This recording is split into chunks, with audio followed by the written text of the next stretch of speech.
اس ماں کے رشتے کے متعلق حدیث میں الفاظ ہیں کہ اللہ تعالیٰ نے ماں کے قدموں کے نیچے جو ہے وہ تمہاری جنت رکھ دی ہے۔ اب وہ جو ماں ہے وہ ایک عورت ہے، کہتے ہیں جی عورت کو جو ہے وہ حقوق کیا دیے ہیں؟ یہ لوگ جب ان کے ماں باپ بوڑھے ہو جاتے ہیں نا، اولڈ ہوم میں چھوڑ آتے ہیں، یہ ماں کا دن مناتے ہیں، باپ کا دن مناتے ہیں، اور جب زیادہ بوڑھے ہو جائیں تو ان کو جو ہے وہ اولڈ ہوم میں چھوڑ آتے ہیں۔ اور اب تو پیچھے جرمنی کی خبر آئی تھی، جو ماں باپ بوڑھے ہو جاتے ہیں نا، وہ کہتے ہیں جی ہم اپنے آپ سے دستبردار ہو گئے، ان کو کوئی انجیکشن لگاتے ہیں، کسی مشین میں رکھتے ہیں، یا کوئی زہر دے دیتے ہیں، وہ کہتے ہیں چلو اب تمہارا کام ختم ہوا، اپنی زندگی سے وہ تنگ آ گئے ہیں، ہم بھی تمہاری خدمت نہیں کر سکتے، آنکھوں کے سامنے ان کو جو ہے وہ اپنے ہاتھوں سے ہی مار دیتے ہیں۔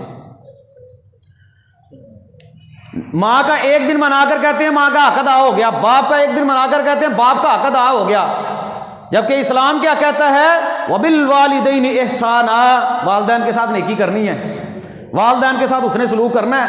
اللہ کی عبادت کے بعد اپنے والدین کی تم نے اطاعت اور فرما برداری کرنی ہے، ان کو اوف بھی نہیں کہنا، اوف بھی نہیں کہنا، یعنی کہ والدین کا درجہ ایسا درجہ رکھ دیا کہ تمہارے لیے جو ہے وہ دین کا ایک حصہ بنا دیا کہ تم نے ان کے ساتھ نیکی کرنی ہے، یہ نہیں کرنا اولڈ، بلکہ ساری زندگی تم نے ان کا حق ادا کرنا ہے۔ ماں ہے، باپ ہے، اگر دونوں مل جائیں یا دونوں میں سے کوئی ایک مل جائے، قرآن کے الفاظ ہیں دونوں مل جائیں یا دونوں میں سے ایک بھی مل جائے تو تم جو ہے وہ ان کی خدمت کرو۔ اور حضرت جبرائیل نے کہا تھا نا، وہ بندہ ہلاک ہو گیا، وہ بندہ برباد ہو گیا جس کی زندگی میں اس کے بوڑھے ماں باپ تھے، اس نے ان کی خدمت کر کے اللہ کی جنت نہیں کمائی، اللہ سے گناہ نہیں معاف کروائے۔ اسلام نے تو حقوق بتا دیے باقاعدہ۔ اور اللہ کے نبی صلی اللہ علیہ وسلم سے ایک آدمی نے آ کر پوچھا نا، میرے ماں باپ میں سے کس کا حق ہے میرے اوپر؟ آپ نے فرمایا ماں کا۔ پھر پوچھا کس کا ہے؟ پھر کہا پھر ماں کا۔ پھر پوچھا پھر کس کا ہے؟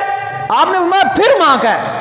تین حقوق ماں کے بیان کیے، فرمایا پھر، کہنے لگے آپ نے فرمایا پھر تیرے باپ کا۔ کیوں جی؟ یہ جو تین حقوق بتائے ہیں نبی پاک نے، کس کے بتائے ہیں؟ ماں کے۔ ماں عورت ہے کہ مرد ہے؟ عورت۔ اسلام نے ایسے نہیں ان کو چھوڑ دیا، بتایا بچوں کو کہ یہ تمہاری جنت ہے، ان کی خدمت کر لو، اور جتنی خدمت کرو گے تم اللہ کے اتنے زیادہ قریب ہو جاؤ گے، تمہیں اللہ تعالیٰ جو ہے وہ جنت میں جگہ عطا فرمائے گا۔ حضرت عبیس کرنی کیوں مشہور ہو گئے تھے؟ کیوں مشہور تھے؟ ماں کی خدمت کی وجہ سے۔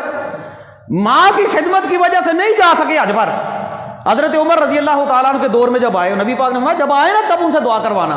وجہ کیا تھی؟ ماں کی خدمت تھی، مستجاب الدعوات بن گئے۔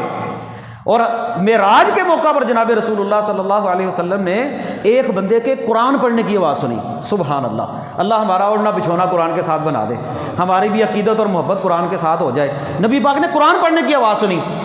آپ نے حضرت بلال کی وہ حدیث بڑی مشہور سنی ہوگی کہ آگے آگے قدموں کے چلنے کی آواز تھی، وہ تو 2 نفل پڑھتے تھے نا۔ معراج میں نبی پاک صلی اللہ علیہ وسلم نے ایک بندے کے قرآن پڑھنے کی آواز سنی۔ فرمایا یہ کون ہے؟ کہا یا رسول اللہ یہ آپ کے صحابی نعمان بن حارثہ ہیں، اللہ رب العالمین نے ان کو یہ مقام اس لیے عطا کیا، یہ ماں کے بڑے فرما بردار تھے، ماں کے بڑے فرما بردار تھے۔ یعنی کہ ماں کے ساتھ نیکی کرنا یہ نہیں کہ ان کو چھوڑ دیا ہے، ایک عورت کے ساتھ جو اس درجے میں ہے کہ جب وہ تمہاری ماں بن جائے، بوڑھی ہو جائے، تو پھر تو اور زیادہ نیکی کرنی ہے۔ یعنی کہ اور پھر دیکھیں شریعت نے جو رشتے ماں کے ساتھ جڑ گئے نا، ان کا دیکھیں کتنا احترام رکھا ہے، ان کا احترام دیکھیں۔